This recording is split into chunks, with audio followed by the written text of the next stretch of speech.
오늘 여러분과 함께 나눌 말씀은 관계의 회복을 선포하라, 관계의 회복을 선포하라는 제목으로 함께 은혜를 나누고자 합니다.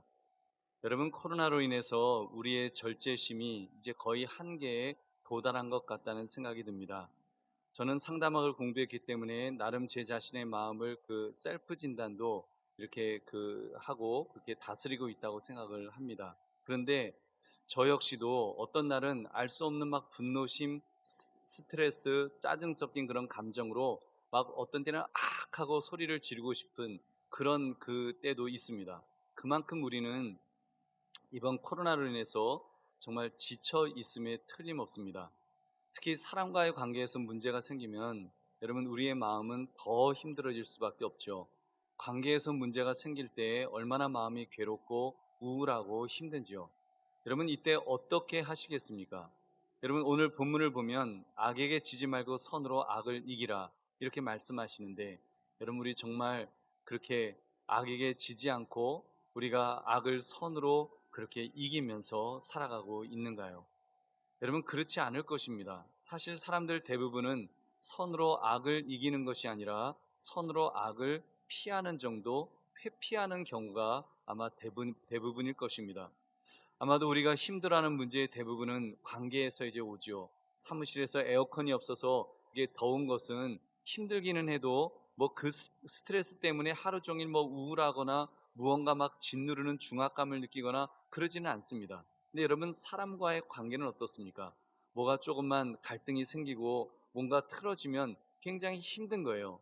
왜냐하면 인간은 사람과의 관계를 통해서 행복을 얻고 살아갈 힘을 얻도록 되어 있기 때문입니다. 그래서 여러분, 함께 살아가는 존재로, 사회적인 동물로 여러분, 우리 인간이 존재하는 것이 아닐까요? 그만큼 관계가 너무나 중요한 것입니다. 그러므로 관계의 회복을 선포하라, 이 제목을 가지고 다른 사람과의 갈등 해결의 방법을 찾아보는 이 시간 되시기를 주님의 이름으로 축원합니다. 여러분, 지금 이제 보여드리는 저 그림은 그 사람과 사람 사이에 일어나는 갈등의 경사도를 이렇게 보여주는 그림입니다. 한국 피스메이커에서 제공하는 자료입니다. 여러분, 갈등에 대해서 어떻게 반응하는 것이 바람직한 것인가를 이렇게 보여주는 좋은 자료입니다. 일단 지금 보시면 180도 반달 모양의 그 그림을 보실 수가 있는데 총 4부분으로 나뉘어진 것을 보실 수 있을 것입니다. 정중앙을 중심으로는 양쪽 45도씩 이렇게 90도 언덕이 이렇게 형성되어 있죠. 굉장히 완만합니다. 저 꼭대기에 올라가면 저 가운데 부분, 마치 우리 한강교회처럼 이렇게 평탄한 언덕, 가파른 언덕 위로 올라가고 나면 꼭대기는 거의 평탄해서 이렇게 뭐 굴러 떨어지거나 그럴 일이 없잖아요. 굉장히 평탄하게 이렇게 살아갈 수 있는 그런 언덕이 있는가 하면, 여러분, 양쪽을 보시면 45도씩 양쪽에 보면 검은 쪽하고 흰 쪽을 보시면 굉장히 가파른 언덕을 보시게 될 것입니다. 절벽이잖아요. 거의 뭐 지금 끝에 부분은 거의 절벽이라서 저기는 뭐 사람이 설 수가 없죠. 저긴 섰다 하면 그냥 뚝 하고 떨어져 죽습니다. 그런 아주 가파른 저런 언덕도 여러분 보실 수 있을 것입니다. 여러분, 이것은 갈등을 바라보는 방식을 보여주는 그림인데 크게 3가지가 있어요. 회피적인 반응, 그리고 화해하는 반응, 그리고 공격적인 반응. 그래서 인간관계에서 갈등이 생겼을 때 화해하는 반응을 보이기보다는 이 인간은 양극단에 흰 쪽에 있는 회피하는 반응이라든지 아니면 검은 쪽에 있는 저 공격적인 반응, 양쪽 반응을 이렇게 보이는 것이 보통 우리 사람들의 모습이라는 것입니다. 여러분, 갈등을 회피하는 한 가지 방법은 이제 아무 일 없는 채 이제 흰 쪽을 보시면, 흰 쪽에 보면 부인하는 그런 모습이 있습니다. 부인의 단계가 있어요. 이제 이렇게 예를 들면 남편하고 이제 말다툼을 하다가 만약에 손찌검을 했다고 한번 가정해 보십시오. 엄청난 일이 벌어진 거죠. 이게 바늘도둑이 소독된다고 이제 따귀 한 대를 때렸으니까, 뭐 살짝 때렸더라도 이제 다시는 그런 일이 발생하지 않도록 이거를 처리하지 않으면, 엄한 조치를 취하지 않으면 이건 그 가정에 굉장히 문제가 생길 수가 있습니다. 근데 갈등을 회피하는 분들 중에는 저런 경우 아무 일도 없는 것처럼 그렇게 여기기도 한다는 것입니다. 아예 설마 뭐 우리 남편이 폭력적인 사람이기야 하겠어. 아니 나 사랑한다고 얼마나 그 속살되었었는데 아니 뭐 그 남편이 그럴 리가 없어. 한순간 그냥 그랬을 거야. 나를 사랑해서 그랬을 거야. 이런 식으로 그냥 간과하는 부인하는 이런 단계가 있다는 것입니다. 그리고는 이제 눈물을 닦고 화장을 이제 고치고 아무 일 없었던 것처럼 도저히 이해할 수 없는 분명히 맞았는데 분명히 따귀를 맞았는데 아무것도 없었던 것처럼 그런 일이 발생하지 않은 것처럼 부인하는 그런 행동을 한다는 것입니다. 그 갈등 자체를 직면하지 않고 회피하기 위해서 그 사실 자체를 부인하려는 그런 태도입니다. 여러분 그러다가 옆으로 가시면 더 가파른 언덕이 보이는데 거기는 도망치는 것입니다. 아주 더 심한 경우죠. 아주 어떤 문제가 생기면은 가출해 버리는 그런 경우도 있잖아요. 뭐 부부 싸움 했는데 그냥 친정으로 짐 싸갖고 그냥 가버리는 거예요. 어떤 분들은 조그만 갈등이 발생해도 절교하는 그런 사람들도 있습니다. 그래서 요즘 특히 젊은이들이 요즘 손절이란 말을 절교란 말은 되게 무섭잖아요. 근데 손절이란 말은 이게 조금 이게 덜 무서워서인지 몰라도 그럼 손절이란 단어를 너무 쉽게 쓰는데 그거 굉장히 사실 좋지 않은 태도입니다. 여러분 또 어떤 분은 윗상사가 싫은 소리를 했다고 해서 사표를 휙 던지는 그런 사람도 있습니다. 이혼 서류를 접수하기도 하고 교회 안에서도 갈등이 생기면 교회를 바꾸는 사람도 이런 유형에 속할 것입니다. 교회를 그냥 옮겨버리는 거예요. 여러분 물론 남편이 술 먹고 들어와서 야구방망이 들고 폭행을 한다면 당연히 집을 뛰쳐나와서 도망을 해야겠죠. 그래야 자신의 생명을 그 위협으로부터 지켜낼 수 있을 것입니다. 그러나 여러분 갈등이 생겼다고 회피하려고만 한다면 이렇게 도망친다면 여러분 어떻게 갈등을 건강하게 해결할 수가 있겠습니까?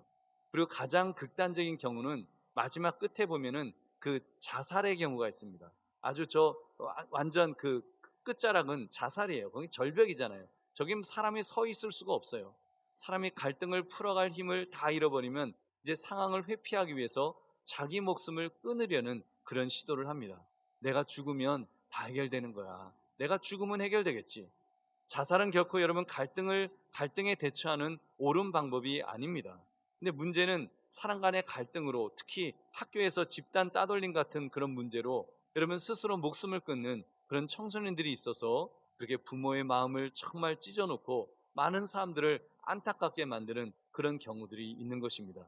주로 이런 분들은 내성적이고 착한 성향의 분들이 이렇게 갈등에 대해서 부인하고 또는 도피하고 급기야 자살까지 하는 그런 비극을 낳게 되는 것입니다.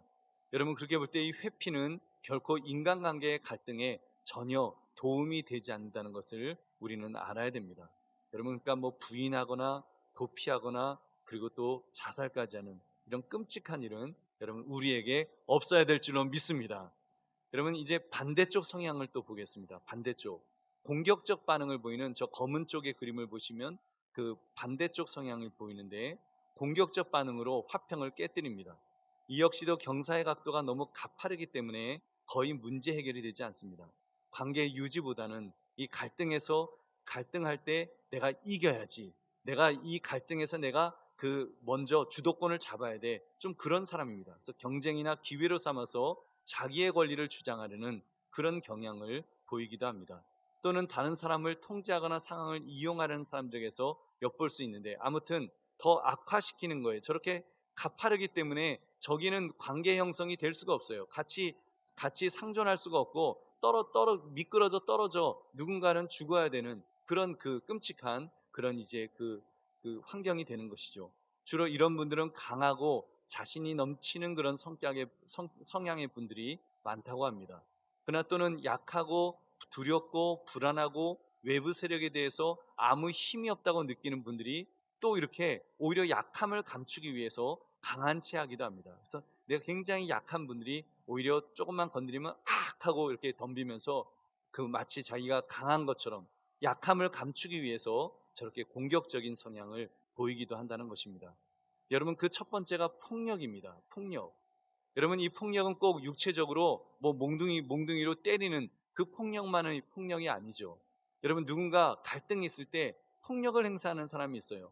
언어 폭력을 행사하기도 하고 또는 재정적으로나 인격적으로 상대를 공격하는 것도 포함되는 것입니다. 그래서 뭐 부부싸움 하면서 아예 월급을 안 갖다 주는 거예요. 그것도 폭력이에요. 여러분, 그런 식으로 그런 어떤 폭력적인 언어 폭력, 또 말로 얼마나 그 사람 가슴을 아주 헤집어 놓는 그런 악한 말을 하기도 합니까? 여러분, 조금만 갈등이 일어나도 버럭 화를 내기도 하고 독소를 퍼붓기도 하고 어떻게 해서든지 상대방을 깔아뭉개야 직성이 풀리는 그런 경우를 말합니다. 이런 폭력적인 사람과는 갈등이 더 증폭될 수밖에 없죠. 이런 사람과 만나면 계속 그 안에서 어떤 갈등이 있을 때 그것이 증폭돼서 더 큰, 심지어 그러잖아요. 뭐 어떤 집들은 보면 층간 소음 때문에 그냥 처음에는 그냥 다툼이잖아요. 그냥 약간의 분쟁이잖아요. 근데 그것 때문에 사람을 죽이는 살인까지 벌어지는 그런 끔찍한 것들을 우리는 가끔 보는 것입니다. 더 심한 경우는 툭하면 이제 소송을 하는 그런 분들도, 그런 사람들도 있습니다. 법정으로 끌고 가는 거예요. 저는 요즘 우리나라 정치인들을 보면 너무 답답합니다. 왜냐하면 정치는 타협의 기술이며 타협은 토론의 결과이다라는 그런 말이 있는데, 요즘은 툭하면 정치인들이 서로 고소를 해버려요. 여러분, 정치는 고소 같은 거 법정에 서지 않으려고 정치인들이 원래 그런 분들이 그런 어떤 타협의 어떤 그런 묘미를 가지고 이렇게 인간사를 이렇게 좀 원만하게 만들어주는 게 정치인들인데, 요즘 정치인들은 안 그래요. 요즘 정치인들은 뭐 조금만 뭐가 틀어졌다 하면은 대화 없어요. 무조건 고소해요. 그래서 우리 대한민국, 요즘의 대한민국은 무슨 판사들의 나라인지, 판사가 모든 걸 결정하도록 하는 이상한 기현상이 지금 우리나라에 벌어지고 있습니다. 제가 볼 때 여러분, 이것은요, 갈등을 해결하기는커녕 공격적인 반응으로만 일관하고 있다는 점에서 참 안타까운 일입니다. 이런 분들이 정말 피스메이커 이런 좀 교육을 받아갖고 그 국회의원들은 다 그 교육을 받아야 될 것 같아요.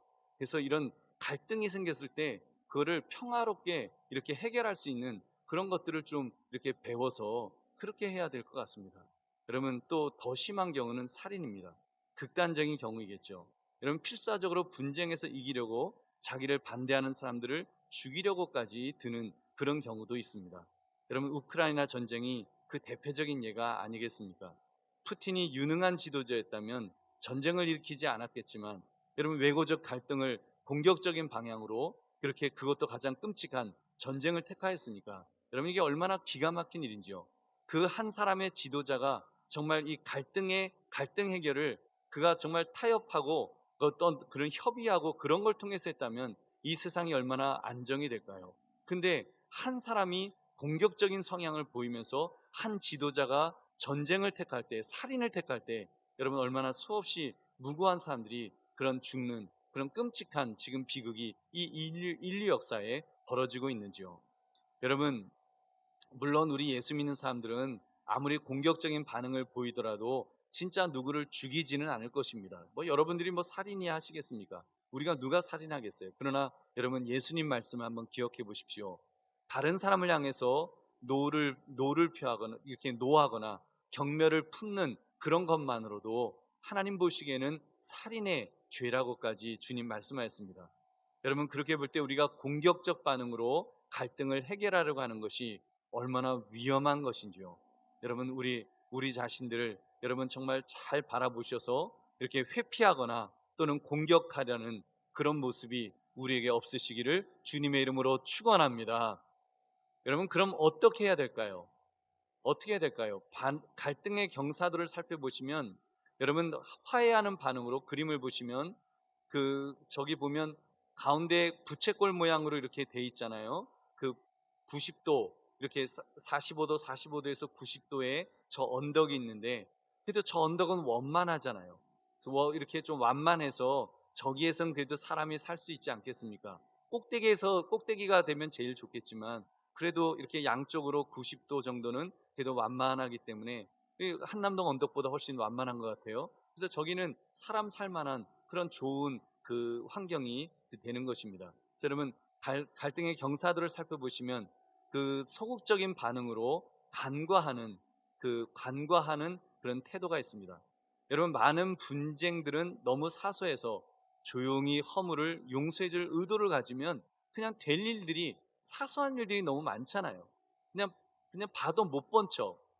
때로는 어떤 사람이 나한테 좀 심한 말을 한다든지 어떤 공격적인 표현을 한다든지 하면 마음이 상하잖아요. 근데 그럴 때 그냥 간과하면 돼요.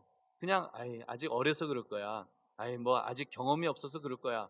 이러면서 그냥 간과해 버리면 좀 너그럽게 용서해 주면 사실 갈등이 그냥 해결될 것들이 굉장히 많아요. 그냥 파리똥도 똥이다 그러고 막 덤비면은 그러면 이게 갈등이 심화되지만 그냥 아예 봐도 못 본 척하고 이렇게 넘어갈 것들은 넘어가 주면 갈등이 일어나지 않습니다. 여러분 우리 잠언 19장 11절 말씀 우리 같이 읽어보겠습니다. 시작. 노하기를 더디하는 것이 사람의 슬기요 허물을 용서하는 것이 자기의 영광이니라. 아멘. 노하기를 더디하는 것이 슬기다. 그게 지혜로운 사람의 모습이라는 것입니다. 화 안 내면 조금만 참으면 사실 갈등 없이 그냥 넘어갈 수 있는 너무나 많은 문제들이 있는데 사실 조그만 것 때문에 막 싸움이 시작돼 갖고 나중에는 죽이네 살리네 하면서 막 그렇게 씩씩거리고 싸우는 그런 경우도 얼마나 많습니까? 여러분 조금만 참으면 관계에 있어서 갈등을 피할 수 있는 경우가 얼마나 많은지요. 여러분 그런 점에서 여러분 꼭 우리 자신들을 정말 그렇게 바라봐야 될 것 같습니다. 근데 저는 또 용서하시고 들으십시오. 또 정치인 이야기를 제가 오늘 이 공부 때문에 하지 않을 수가 없는데 저는 보면 과거에 비해서 요즘은 SNS라는 것이 생겨갖고 이게 정치인들의 그런 넋두리처럼 한 말들 있잖아요. 그것까지 지금 다 신문 기사나 이걸 통해서 우리가 다 듣지 않습니까? 이게 굉장히 해악이라고 생각합니다. 전에는요, 어떤 일을 하면 그냥 그 일을 이렇게 그 역사가 판단을 해줬습니다. 근데 지금은 어떤 일을 하거나 어떤 말을 하고 나면은 바로 누군가는 뭐 국회의원이 예를 들면 300명이니까 또 그만둔 사람들도 있고 그 사람들이 SNS나 그런 데다가 또 글을 그냥 자기 개인적인 글을 하나씩 툭 하고 올리잖아요. 그러면 기자들이 그걸 탁 보고 있다가 그걸 막 증폭하잖아요. 그래서 누가 무슨 말 했다 그러면 또 누가 또 뭐 거기에 대해서 비판했다고 그래서 비판의 글들이 이 세상에 너무 많아요. 그래서 여러분 이렇게 텔레비전을 틀면 아니면 뉴스를 봐도 이게 온통 그냥 도대체 무슨 일을 하면 거기에 대한 반대적인 아주 그 비판적인 이야기가 아주 그냥 막 판을 칩니다. 그러니까 그 국민들이 피곤한 거예요. 우리 모두가 너무 피곤해요. 그리고 여러분 그러면서 우리 자신들이 무슨 학습이 되겠어요? 조금만 잘못이 있으면 그 잘못을 찝어내는 그런 훈련을 제가 보기에는 정치를 통해서 우리 국민들이 그거에 학습되는 게 아닌가. 그러다 보니까 여러분 어느 날부터는 우리끼리 싸우잖아요. 국민들끼리 싸우잖아요. 전 너무 가슴 아픕니다. 전에는요 지도자만 욕했어요. 지도자가 정치 잘못한다 욕했어요. 근데 지금은 어때요? 이건 뭐 형제자매, 가족끼리도요. 여러분 아마 대선 정치 선거할 때 아마 그랬을 거예요. 엄마, 아니면 뭐 아들아, 딸아, 너 아무개 찍으면 너 나 안 볼 줄 알아. 뭐 이러면서 가족 간에도 이게 비극입니다. 여러분 우리 정말 깨어 있어야 됩니다. 깨어서 여러분 그런 세상의 그런 흐름에 우리가 넘어가지 않도록 그런 감정 싸움으로 정말 우리 관계가 망가지지 않도록 여러분 우리 자신들을 잘 돌아봐야 될 줄로 믿습니다. 그러기 위해서는 간과가 필요해요. 봐도 좀 못 본 척 해줍시다. 여러분 우리는 그렇게 삽시다. 한번 따라하시기 바랍니다. 봐도 좀 못 본 척 그렇게 살겠습니다. 용서하며 살겠습니다. 여러분 그렇게 정말 은혜롭게 사시기를 주의 이름으로 축원합니다. 여러분 근데 이제 간과하기에는 또 너무 중대한 갈등의 경우들이 있죠. 그런 경우는 고백과 사랑의 견책과 용서를 통해서 이제 관계의 문제, 관계 회복에 이제 더 중점을 둬야 될 것입니다. 그래서 인격적인 문제 그런 것들을 또 풀어가야 될 것들은 이제 풀어가야 됩니다. 여러분 그런 것들에 대해서는 이제 앞으로 또 더 말씀을 드리겠습니다. 한번 우리 마태복음 5장 23절 24절 한번 같이 읽어보겠습니다. 시작. 그러므로 예물을 제단에 드리려다가 거기서 내 형제에게 원망 들을 만한 일이 있는 것이 생각나거든 예물을 제단 앞에 두고 먼저 가서 형제와 화목하고 그 후에 와서 예물을 드리라. 아멘. 여러분 간과할 것도 있지만 때로는 가서 사과해야 될 것이 있으면 사과하고 풀어야 될 것이 있으면 풀어야 된다는 말씀입니다. 갈라디아서 6장 1절도 읽겠습니다. 시작. 형제들아, 사람이 만일 무슨 범죄한 일이 드러나거든 신령한 너희는 온유한 심령으로 그러한 자를 바로잡고 너 자신을 살펴보아 너도 시험을 받을까 두려워하라. 아멘. 여러분, 때로는 정말 그렇게 하나님 앞에서 범죄한 일이 있으면 그런 것들을 바로잡기 위해서 내 자신을 먼저 살펴보면서, 그러면서 뭔가 그 관계 회복을 위한 그런 노력이 필요하다는 것입니다. 그런데요, 인격적인 문제야 또 관계 회복으로 해결할 수 있지만 실질적인 갈등을 겪을 때도 생길 것입니다. 여러분, 돈이나 재산이나 다른 권리들과 관련된 실질적인 문제 말입니다. 그때는 협상이 또 필요한 거예요. 이런 경우는 협력적인 협상 과정을 밟아야 될 것입니다. 그 속에서 서로 필요를 충족시켜주는 상생의 협상을 도출해 내어야 될 것입니다.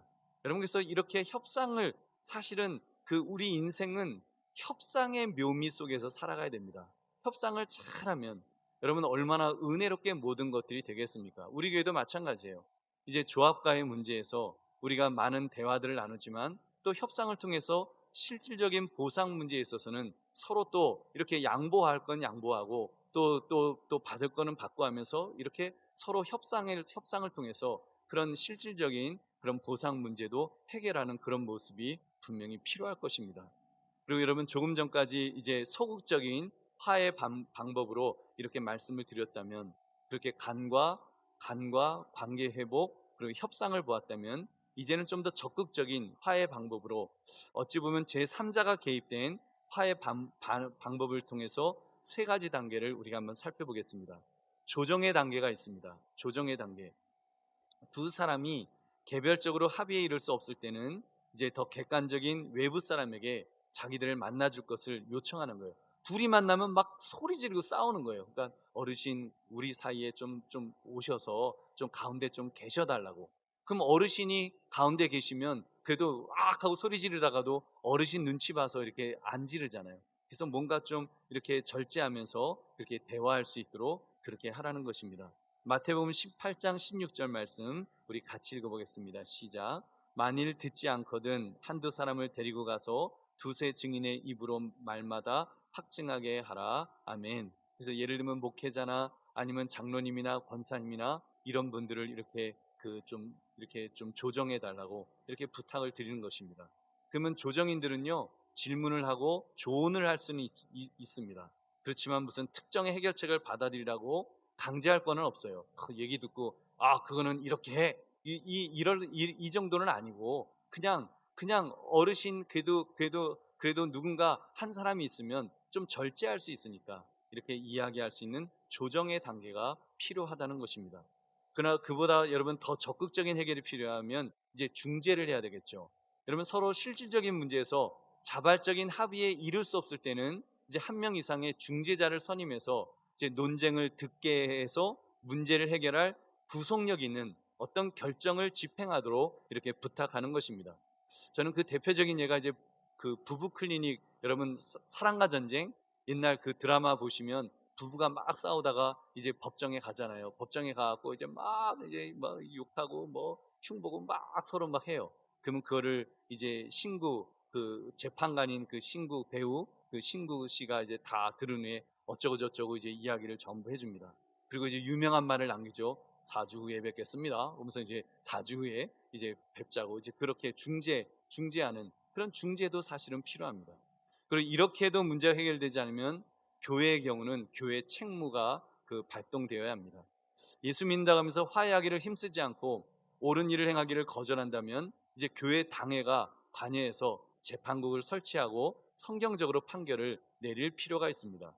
지금은 그런 교회가 권징이 거의 사라져 버렸습니다만, 원래는 권계, 견책, 수찬정지, 제명, 출교 등을 통해서 갈등 해결을 위한 그런 장치를 가지고 있습니다. 그래서 교회에서 생겨진 문제는 교회에서 이렇게 해결을 하는 게 맞습니다. 근데 지금은 그런 것들이 잘 안 되니까 이제는 그냥 그 예수 믿는 사람들도 재판으로 가는 거예요. 심지어 교회 문제도 다 세상 법정으로 다 가서 이게 부끄러운 일이 지금 벌어진 것입니다. 교회가 세상을 판단하고 교회가 세상을 향해서 예언자적인 소리를 발해야 되는데 지금 반대가 되었어요. 판사가 세상이 교회를 판단해요. 그리고 정죄해요. 그리고 잘하라고. 오히려 거꾸로 돼 있는 정말 부끄러운 이런 세상이 됐는데, 그게 교회 안에서의 갈등 해결에 그런 것들을 잘 못하기 때문에 생겨지는 일들인 것입니다. 여러분, 그 우리 마태복음 18장 17절 우리 한번 같이 읽어보겠습니다. 시작. 만일 그들의 말도 듣지 않거든 교회의 말하고 교회의 말도 듣지 않거든 이방인과 세리와 같이 여기라. 아멘. 그래서 사실은 교회 안에서 그것이 해결되도록 해야 되는 것입니다. 여러분, 이러한 화해하기 위한 반응으로 조정, 중재, 교회 책무가 제대로 작동이 안 되니까 여러분 막 폭력이 일어나는 거예요. 그 소송이 일어나고 살인까지 벌어지는 그런 끔찍한 비극이 발생하는 것입니다. 여러분, 그럼 어떻게 해야 될까요? 여러분, 앞으로 6월 한 달간 피스메이커라는 갈등 해결을 위한 성경적인 방법을 가르치는 교재를 가지고 중점적으로 살펴보고자 합니다. 우리가 이제 코로나19로 그동안 대면 접촉이 별로 없어서 그동안은 갈등이라는 측면이 적었습니다. 여러분, 한국 교회 중에도 사실 문제 있었던 교회들이 지난 2년 동안에 비대면이 되면서 잠잠해졌다는, 그래서 문제가 그냥 잠잠해졌다는 그런 좋은 소식도 많이 들었습니다. 근데 이제는 다시 대면이 시작되었으니까 이제 갈등 요소도 분명히 심화될 것입니다. 그래서 가정의 달 마지막 시간으로 관계 회복을 선포하라는 말씀을 나누면서 6월 이 한 달간은 우리가 정말 집중적으로 말씀을 공부하는 것이 필요하겠다 싶어서 오후 예배 때 살피고자 합니다. 그러므로 여러분, 사람과 사람 간의 이 갈등 문제를 잘 해결하시는, 그렇게 잘 해결하기 위해서 정말 우리가 하나님의 말씀 앞에 애쓰시는 저와 여러분 되시기를 주님의 이름으로 축원합니다. 간단하게 갈등 해결을 위한 4가지 원리를 소개하겠습니다. 첫 번째 원리는 하나님을 영화롭게 하는 것입니다. 우리가 인간으로서 살아가다 보면 갈등할 일이 왜 생기지 않겠습니까? 갈등 안 하려면 안 만나면 되죠. 안 만나면 갈등할 일이 없어요. 근데 우리 예수님은 여러분 피값을 주고 교회를 세우시고 그리고 모이기를 힘쓰라고 하셨습니다. 그래서 우리는 모여서 살아야 됩니다. 가정에서도 모여야 되고요, 교회에서도 모여야 되고, 아무튼 모여서 우리는 살아가야 되는데, 여러분 이렇게 모여 살다 보면 부대끼며 살다 보면 갈등 요소는 점점 더 많아질 것임에 틀림없습니다. 저는 이렇게 감히 말씀드리고 싶습니다. 갈등 요소가 많기 때문에 사실은 하나님을 영화롭게 할 기회도 더 많아질 수 있다는 사실입니다. 왜 그런지 아십니까? 하나님의 말씀을 들은 것을 실천하려면 말씀을 실천할 현장이 필요하기 때문입니다. 여러분, 특히 갈등이 생겼을 때 그 갈등을 여러분 우리 창조주 하나님을 인정하면, 정말 하나님 앞에서 우리가 있다고 한다면 이 갈등을 잘 해결해야지. 우리가 성도 간에, 가족 간에, 우리가 교우 간에 우리가 어떻게 갈등할 수 있겠어? 이걸 잘 해결해야지. 여러분, 잘 해결하면 하나님이 영광 받으실 줄로 믿습니다. 그러면 하나님이 영광 받으시는 거예요. 교회 안에 분명히 갈등할 수밖에 없는 그런 일이 벌어졌는데 하나님 안에서 잘 해결하면 하나님이 얼마나 영광 받으셔서, 아마 예수 믿지 않는 사람들도 저 교회는 다르구나, 역시 교회는 다르구나, 저렇게 갈등할 일도 저렇게 잘 해결하는구나, 세상 사람과 다르구나, 하나님이 영광 받으실 줄로 믿습니다. 여러분, 그런 점에서 첫째, 하나님을 영화롭게 하는 기회로 그렇게 삼아야 합니다. 고린도전서 10장 31절 같이 읽겠습니다. 시작. 그런즉 너희가 먹든지 마시든지 무엇을 하든지 다 하나님의 영광을 위하여 하라. 아멘. 먹든지 마시든지 무엇을 하든지 다 하나님의 영광을 위해서 내가 살리라. 화날 일이 생겼을 때, 여러분 도망갈 일이 생겼을 때 화해하는 반응을 통해서 갈등을 해결하게 되면 여러분 하나님이 영광 받으시는 것입니다. 저는 교회 안에서 교우들이 갈등이 없을 수 없다라고 봅니다. 죄인들이 모였는데 어떻게 우리가 갈등이 없을 수가 있겠습니까? 그러나 화해하는 반응을 통해서 해결해야 됩니다. 간과 관계 회복, 협상, 조정, 중재, 교회 책무를 통해서 여러분 잘 해결할 때 하나님이 영광 받으실 줄로 믿습니다. 그렇게 두 번째는 다른 사람을 섬기는 기회로 또한 삼아야 됩니다. 누가복음 6장 27절 28절 같이 읽겠습니다. 시작. 그러나 너희 듣는 자에게 내가 이르노니 너희 원수를 사랑하며 너희를 미워하는 자를 선대하며 너희를 저주하는 자를 위하여 축복하며 너희를 모욕하는 자를 위하여 기도하라. 아멘. 얼마나 기회가 좋습니까? 하나님 사랑한다고 말만 하는 것이 아니라 원수를 진짜 사랑해 보는 것입니다. 원수는 없죠. 이렇게 갈등에 생겼던 그 사람을 다시 이해하고 품어주고 기다려주고 그리고 사랑하는 것. 여러분, 나를 미워하는 자에게 선하게 대하여 보는 것입니다. 얼마나 다른 사람을 섬길 수 있는 좋은 기회가 될 수 있는지요. 그렇게 할 때 세 번째, 나 자신을 돌아보는 기회로 또한 삼게 될 것입니다. 대부분의 갈등은 예수님을 더 본받아서 내가 성장할 기회를 얻게 됩니다. 얼마나 유익한 일인지요. 갈등 속에서 성령의 열매를 맺게 될 것입니다. 우리 갈라디아서 5장 22절 23절 같이 읽겠습니다. 시작. 오직 성령의 열매는 사랑과 희락과 화평과 오래 참음과 자비와 양성과 충성과 온유와 절제니 이 같은 것을 금지할 법이 없느니라. 아멘. 그러므로 갈등을 두려워하지 마시고 성경적으로 잘 해결하심으로 하나님께 영광 돌리시기를 주님의 이름으로 축원합니다. 두 번째 원리는 내 눈 속에 들보를 빼는 것입니다. 예수님께서 무엇이라고 말씀하셨습니까? 누가복음 6장 42절 같이 읽겠습니다. 시작. 너는 내 눈 속에 있는 들보를 보지 못하면서 어찌하여 형제에게 말하기를 형제여 나로 내 눈 속에 있는 티를 빼게 하라 할 수 있느냐. 외식하는 자여 먼저 내 눈 속에서 들보를 빼라. 그 후에야 내가 밝히 보고 형제의 눈 속에 있는 티를 빼리라. 아멘. 여러분, 다른 사람의 허물을 간과 못 본 척 해주는 것은 하나님이 우리를 용서하신 것을 본받는 것과 같은 행위가 될 것입니다. 얼마나 좋습니까? 그러므로 여러분, 첫째, 당신 자신의 태도를 점검하고 바꾸는 기회로 그렇게 삼으십시오. 여러분, 일단요, 갈등이 생기면 나의 태도에 문제가 없는지를 점검하는 것입니다. 갈등의 많은 요소들은 나에게 문제가 있는 경우가 많으니까요. 나는 선한 의도로 말했지만 상대방이 오해할 수 있는 경우도 얼마나 많은지요. 그렇기 때문에 갈등이 생겼을 때 먼저 자신을 돌아보아야 합니다. 나에게 어떤 문제가 있지 않았나? 먼저 돌아보는 것입니다. 또 하나 중요한 것이 있는데, 두 번째, 마음의 우상화 과정을 인지하고 무너뜨리는 기회로 삼아야 하는 것입니다. 여러분, 갈등의 가장 큰 원인 중 하나가 이미 내 안에 자리 잡아 있는 우상화된 그 어떤 것일 수 있습니다. 여러분, 신혼부부가요, 이제 신혼여행을 갔는데 막 부부싸움을 하고 돌아온 거예요. 이유가 뭔가 하면 남편이 일찍 일어난 거예요. 일찍 일어난 게 문제가 됐어요. 왜냐하면 그 아내는 그랬습니다. 나는 남편과 이제 결혼하면 나는 절대로 내 평생 쌩얼을 보이지 않으리라. 쌩얼굴, 늘 화장한 예쁜 얼굴만 보이리라. 그렇게 결심을 하고 그걸 마치 어떤 우상처럼 그렇게 살리라고 결심을 한 거예요. 그런데 이 남편이 너무 부지런하네요. 그래서 일찍 일어나 버려갖고 자기 쌩얼굴이 다 보여진 거예요. 그러니까 막 화를 내면서 내가 쌩얼을 안 보이려고 그랬는데 이렇게 됐다고 막 화를 내는 거예요. 여러분, 아무것도 아닌 문제로 인해서 갈등이 일어나는 케이스입니다. 그렇습니다. 우상화 과정을 보면 무엇인가를 이제 원하는 과정이 있어요. 갈등은 항상 어떤 종류의 욕구로부터 이제 시작하는 법입니다. 근데 그 욕구가 다 채워지면 좋은데 이게 채워지지 않게 되면 상대방이 채워지지 않을 때 어떻게 되겠습니까?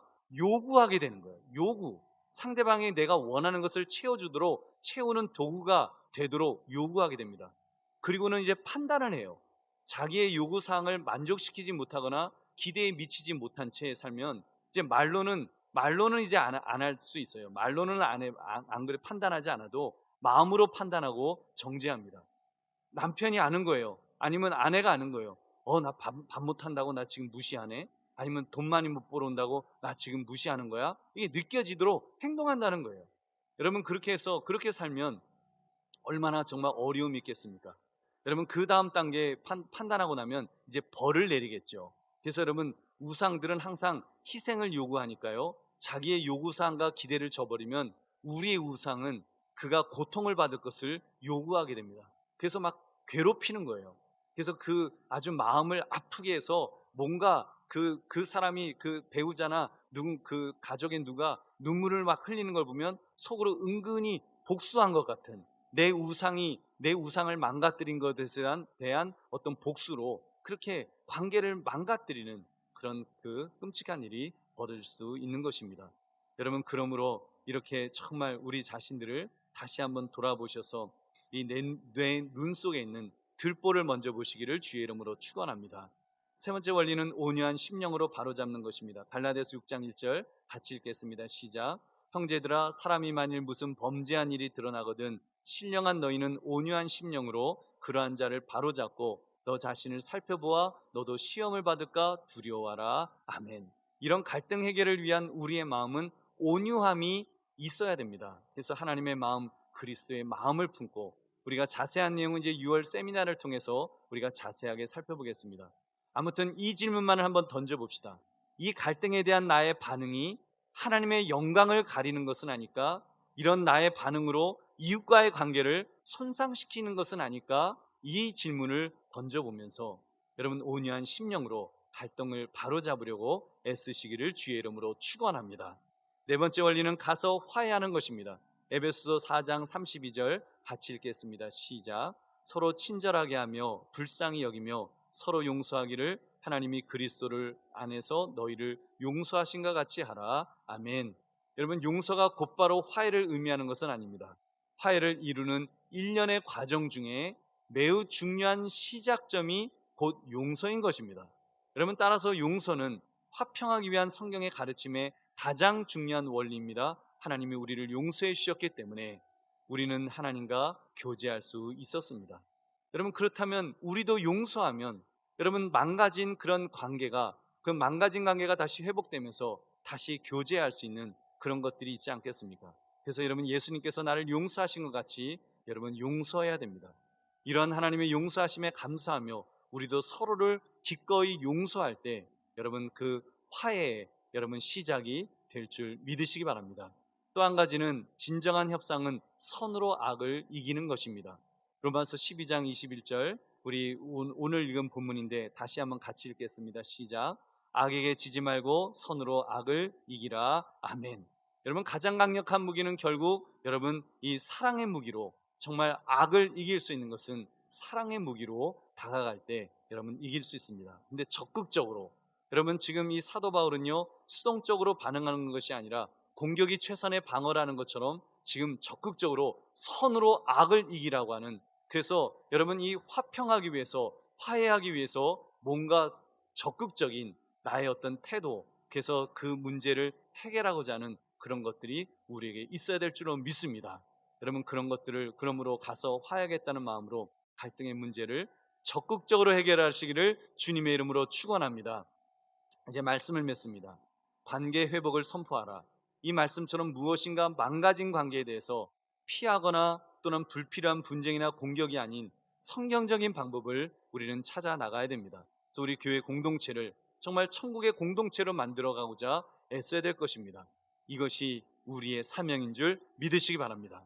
그리고 우리가 완전한 천국 공동체는 만들 수 없다 할지라도 그래도 제법 하나님께 영광 돌릴 만한 그런 교회 공동체를 만들어야 되지 않겠습니까? 그런 가정 공동체를 만들고, 그런 직장 공동체를 만들고, 그런 여러분 친구들 간의 그런 관계를 만들어야 되지 않겠습니까? 포기하지 마시고 소망을 가지시고 함께 여러분 그런 갈등을 잘 봉합하는 그런 인생을 살아가는 저와 여러분 되시기를 주님의 이름으로 축원합니다.